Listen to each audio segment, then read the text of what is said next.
Sa bidyong ito mga boss, no, pag-usapan naman natin itong paggawa ng bubong. Gaya ng nakikita natin ito mga boss, no? Paano ba ginawa ito? Kasi nung mga nakalipas na video, no, ito yung ginawa natin, no? Ngayon, itong bubong, step by step nating gagawin kung paano ang technique ko rito, no? Kaya lang mga boss, kung bago pa lang pala kayo, no, sa maliit pa lang nating channel, huwag nyo po sanang kalimutang pindutin muna pala, no, yung subscribe. Pero isama nyo na rin po yung like at saka notification bell. Ang una nating gagawin mga boss, no, para magawa itong bubong na ito, kailangan bumase tayo dito sa floor plan natin, no? At saka dito sa mga elevations natin, front elevation, left side elevation. Tingnan natin kung ano yung elevation ng bubong at saka yung thickness, no? At saka yung elevation ng iba pang part, no, ng bubong. Halimbawa, itong elevation nito 4.27 siya.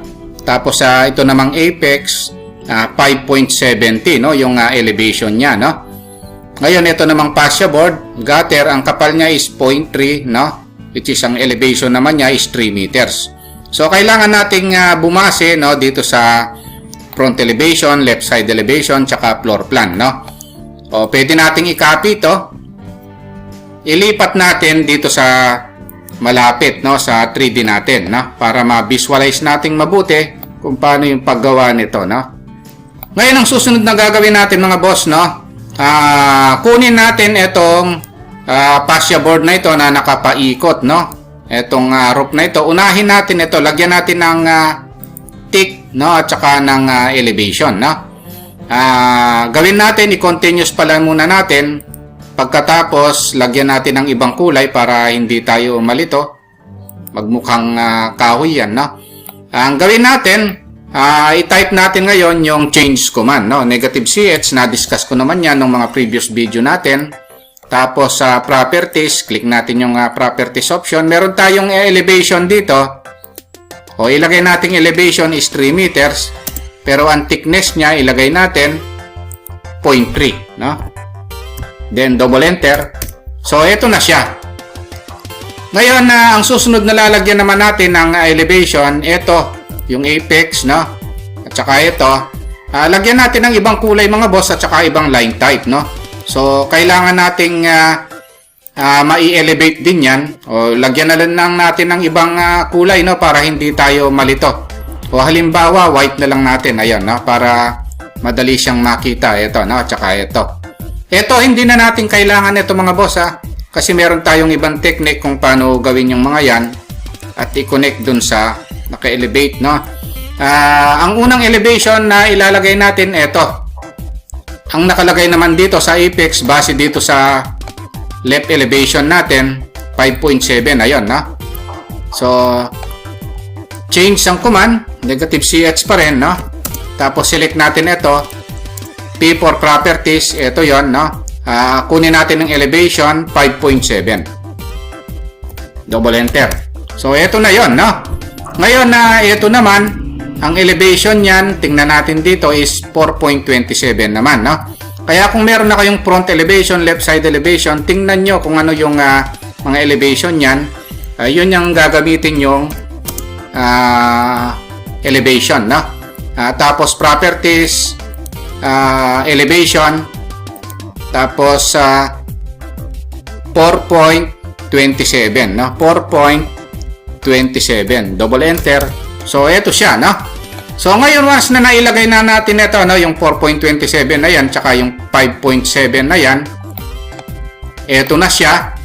Ang gagawin natin ngayon mga boss, no, mag 3D face tayo. Kailangan nating masolid itong portion ng roof na ito, no? Gawing ganito, no? So, gagamitin natin yung command na 3D face at saka yung UCS, no?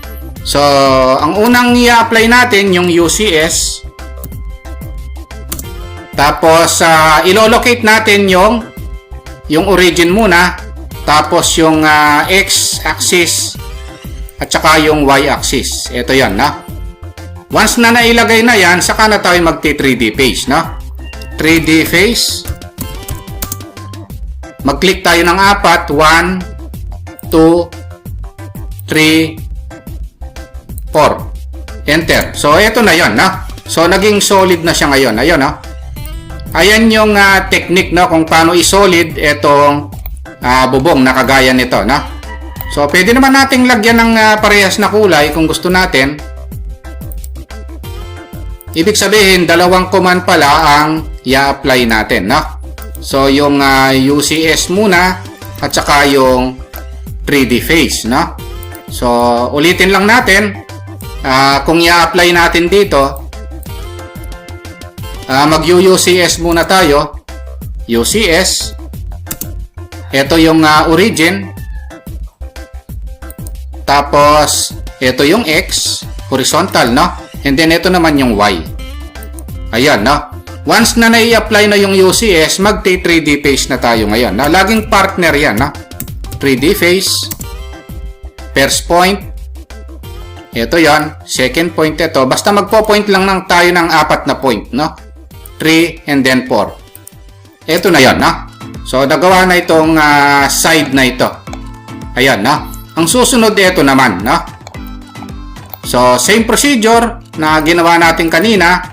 Mag-UCS tayo. So, ang in-apply natin sa UCS, type natin UCS. Ito yung origin. Ito yung X. And then, ito yung Y. Once na na-apply na yan, ibig sabihin itong UCS icon na ito, no? Dito sa plane na ito, nakaset na. Naka-align na. Yun ang ibig sabihin, no? Tapos, saka na tayo mag-3D face, no? 3D face. Ang 3D face, ito yun mga boss, itong kulay green na ito, Magpo-point tayo ng 4. 1, 2, 3, 4. Enter. So, ito na yung mga boss, no? Kaya lang, meron pa tayo dito sa harap, ito, no? Itong roof na ito.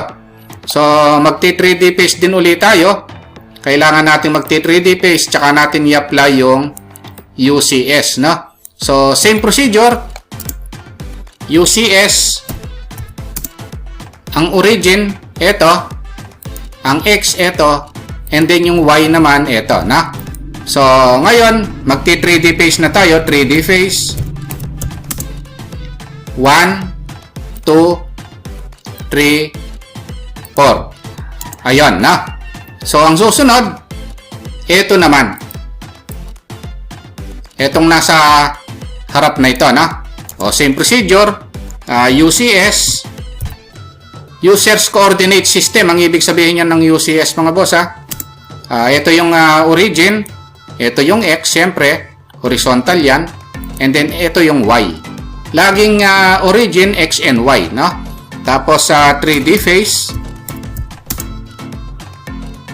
1, 2, 3, pang-apat ito na yon, no?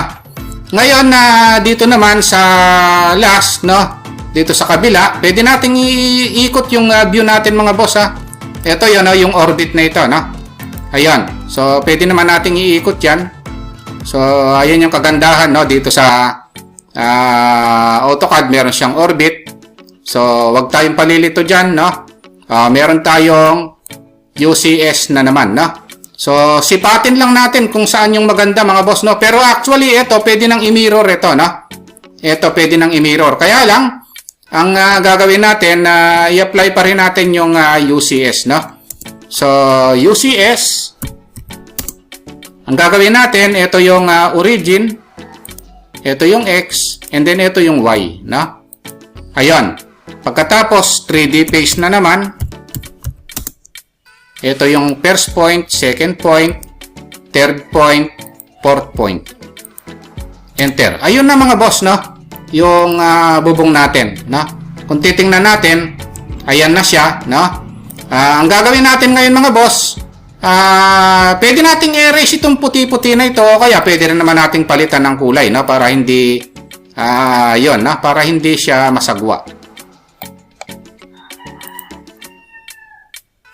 Ayan, na. Ngayon ang gagawin natin, i-move na natin dito, no? So, paano ba i-move ng accurate yan? Ang gagawin natin, isi-select natin ito. Kailangan pala itong UCS natin, balik natin sa dati, no? UCS. Click natin ito.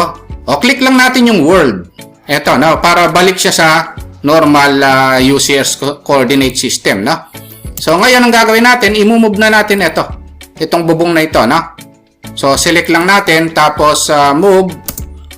Ang paghawak nito mga boss, dito. Sa endpoint dito, sa corner nito. Kasi ilalagay din naman natin dito sa corner na ito, no? Ito. Click.